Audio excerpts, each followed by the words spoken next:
Hello everyone, welcome to my channel. Episode जो है वो है 821। ठीक है।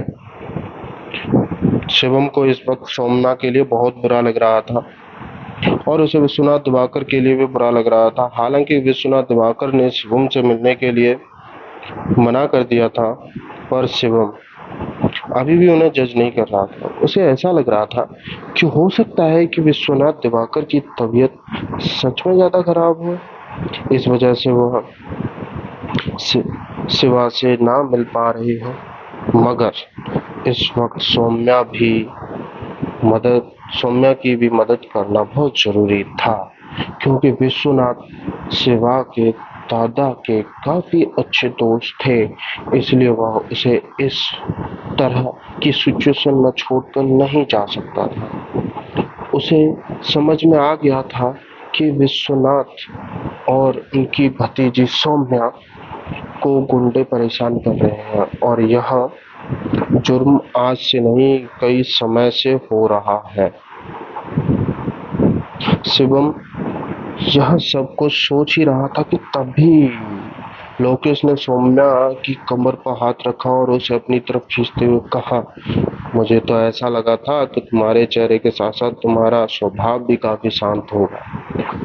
तुम काफी नरम स्वभाव की होगी, पर तुम्हारी बातों से सुनकर मैं समझ गया कि तुम्हारी जुबान कैंची की तरह चलती है और मुझे इस तरह की लड़कियां बहुत पसंद है। तुम्हारे साथ जिंदगी बिताने में बहुत मजा आएगा। जैसे ही लोकेश की बात खत्म हुई, सौम्या ने उसके गाल पर एक खींच कर थप्पड़ मारा, जिससे लोकेश का हाथ उसकी कमर से हट गया। सौम्या ने ऐसा इसलिए किया क्योंकि अब यह सब उसकी बर्दाश्त के बाहर हो चुका था। वो इस तरह अपनी बेइज्जती होते हुए नहीं देख सकती थी।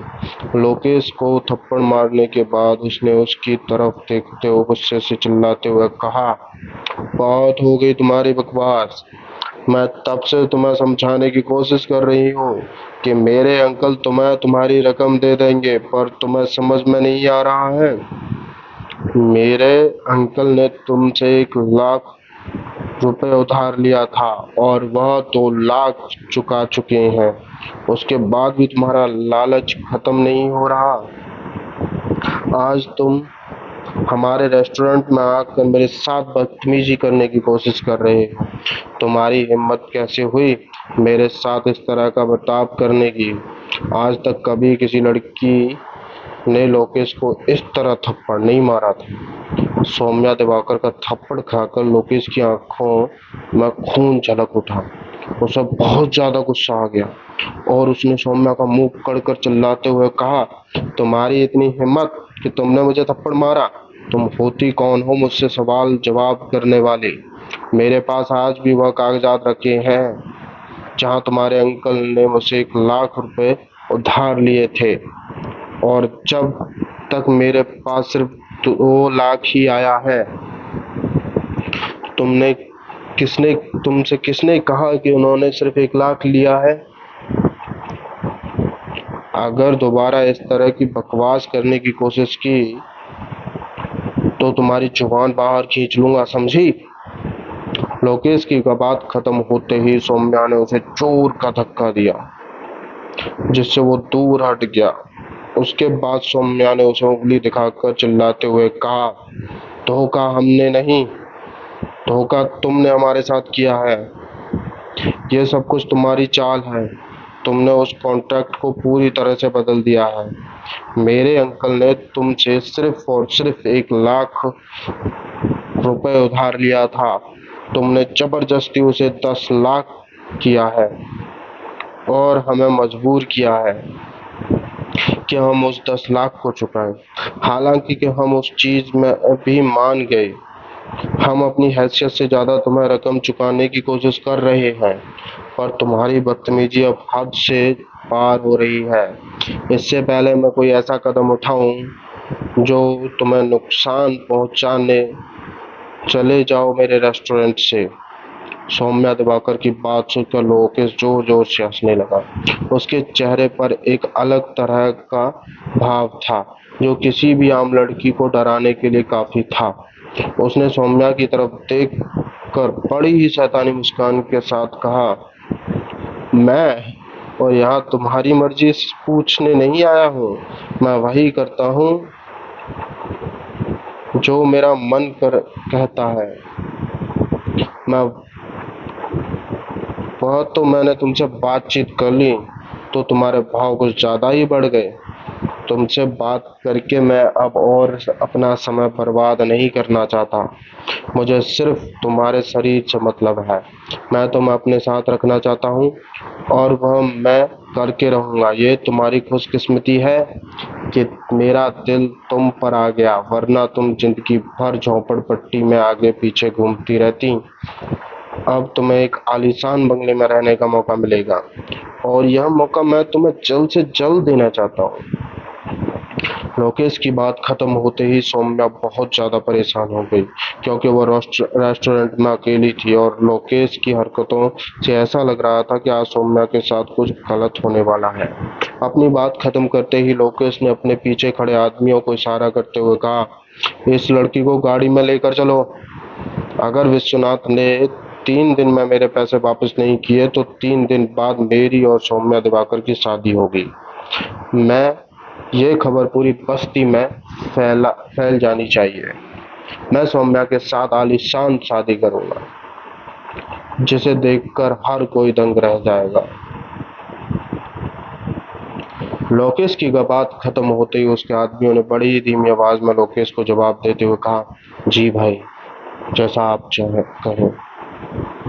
लोकेश और उसके आदमियों की बात सुनते ही अभिमन्यु का दिमाग खराब हो गया। वह समझ नहीं पा रहा था कि इतना सब कुछ होने के बाद भी शिवम शांति से क्यों बैठा है। उसने शिवम की तरफ देखकर बड़ी हैरानी से कहा, नागराजा, अब कुछ। अभिमन्यु चाहता था कि शिवा सौम्या की मदद करे, क्योंकि सौम्या का इसमें कोई कसूर नहीं था और वह हैरान जबरदस्ती उस पर अपना कब्जा जमाना चाहता था। शिवम अभिमन्यु की बात खत्म होने से पहले ही समझ गया कि वो उससे क्या कहना चाहता है और शिवा ने सिर हिलाकर उससे आगे बढ़ने का इशारा कर दिया। इधर अभिमन्यु अपनी कुर्सी से उठा और उधर सौम्या दिवाकर इतनी आसानी से हार मानने वाली नहीं थी। वह बहुत ज्यादा डरी हुई थी। उसका दिमाग पूरी तरह से खराब हो गया था। आज उसे इस रेस्टोरेंट में बचाने वाला कोई भी नहीं था। उसके अंकल भी यहाँ मौजूद नहीं थे। खैर, अगर वह मौजूद भी होते तो लोकेश से सौम्या दिवाकर को नहीं बचा पाते। वह बहुत ज्यादा घबराई हुई थी, मगर फिर भी उसने लोकेश की तरफ देखकर चिल्लाते हुए कहा, लोकेश, तुम अपनी हाथ भूल चुके हो। अगर तुम इसी तरह आगे बढ़ते रहे तो मैं अभी इसी वक्त पुलिस को बुला लूंगी और तुम्हें जेल भिजवा दूंगी। मैं कहती हूँ अभी रुक जाओ, मेरी तरफ बढ़ने की जरूरत नहीं है। मैं इतनी आसानी से हार मानने वाली नहीं हूँ। मैं तुम्हारा हाल बहुत बुरा भी करवा सकती हूँ। सौम्या पूरी कोशिश कर रही थी कि वह लोकेश को डरा सके और उसे पीछे हटा सके, पर लोकेश पीछे हटने वालों में से नहीं था। उसके चेहरे पर परेशानी साफ नजर आ रही थी, मगर तब भी उसका इतना मासूम और भोला चेहरा उस हैवान लोकेश को पीछे हटने पर मजबूर नहीं कर पा रहा था। लोकेश लैंड की एक छोटी सी बस्ती का वह राक्षस था जो लोगों के साथ हमेशा इस तरह का दुर्व्यवहार करता रहता था। वह लोगों को कर्ज देता था और उसका असली बिजनेस यही था। उसके पास इस बस्ती से सबसे ज्यादा रकम थी। वो कई सारी दुकानों का ओनर था और यहाँ तक कि पुलिस भी उसके मामले में बहुत ज्यादा हस्तक्षेप नहीं करती थी, क्योंकि उसके आदमी बहुत ज्यादा खतरनाक थे। अगर पुलिस इस बस्ती में उसे पकड़ने आती भी तो कहीं ना कहीं नुकसान पुलिस को ही होता। आज तक कोई भी ऐसा पुलिस वाला यहाँ नहीं आया जिसने लोकेश के खिलाफ कोई कदम उठाया।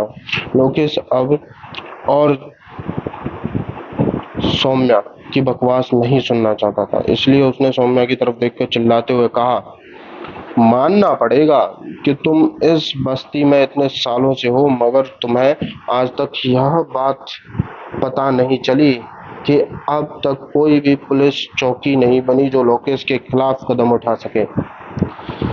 तो पुलिस का सहारा लेना तुम्हारे लिए बेकार ऑप्शन होगा। अगर तुम चाहो तो मैं खुद ही पुलिस को कॉल करके तुम्हारी बात करवा सकता हूँ। तुम इतनी बकवास सिर्फ और सिर्फ इसलिए कर रही हो कि मैं तुम्हें पसंद करता हूँ, वरना अब तक तुम्हारा सिर नीचे जमीन पर पड़ा होता। इसलिए बेहतर यही होगा कि तुम मुझे ज्यादा नखरे मत दिखाओ। मुझे पता है कि लड़कियों को नखरे दिखाने की आदत होती है। बेहतर होगा अगर तुम नखरे बिस्तर पर दिखाओ, यहाँ सबके सामने नहीं। और जब मेरा दिमाग खराब करना बंद करो, मुझे अभी और लोगों के पास जाकर वसूली भी कर लूंगा।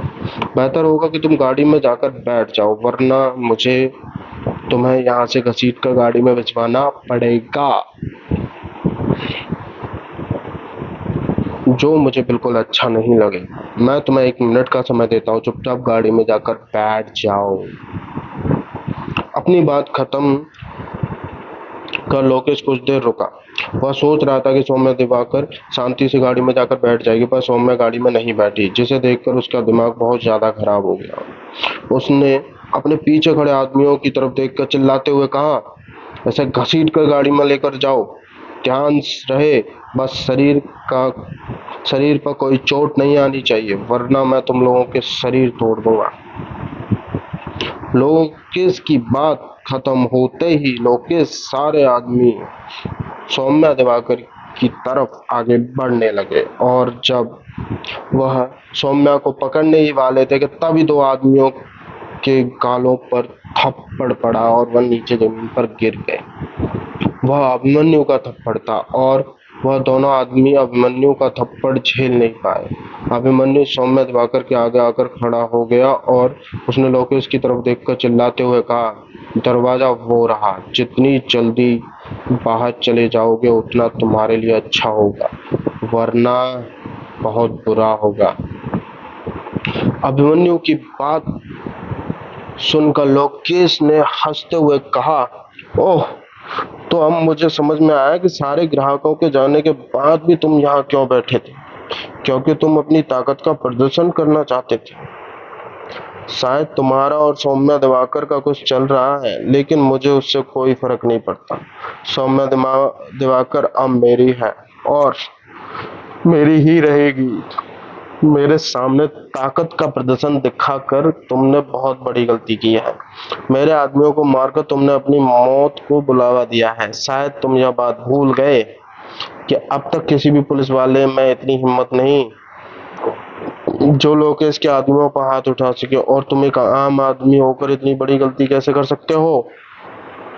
तुम्हें दिखाना पड़ेगा कि मेरे आदमियों पर हाथ उठाने का अंजाम क्या होगा। लोकेश की बात खत्म ही हो पाई थी कि तभी उसके सबसे करीबी आदमी ने लोकेश की तरफ देखते हुए कहा, भाई बिल्कुल फिक्र मत कीजिए, इसके तो मैं अभी मजा चखाता हूँ। बहुत ज्यादा हीरो बनने की कोशिश कर रहा है ना, अभी 2 मिनट में इसकी सारी हीरोगिरी बाहर निकाल कर रख दूंगा। लगता है यह भूल गया है कि हीरो को गुंडे के साथ नहीं टकराना चाहिए। यह कोई मूवी नहीं चल रही जहां जीत हीरो की होने वाली है। यह गुंडा इस हीरो पर बहुत ज्यादा भारी पड़ सकता है। इतना कहकर एक आदमी ने बगल में रखी कुर्सी को उठाया और भागते हुए अभिमन्यु को मारने लगा। वहीं अभिमन्यु ने उस कुर्सी पर एक लात मारी और कुर्सी दूर जमीन पर जाके गिरी। उसके बाद उसने उस आदमी के पेट पर एक लात मारी और वह दीवार से जाकर टकरा गया। उसके मुंह से जोर से चीख निकल गई, जिसने लोकेश के कान सतर्क कर दिया और लोकेश अभिमन्यु को घूर के देखने लगा। कहानी यहीं तक, आगे का एपिसोड बाद में डालेंगे।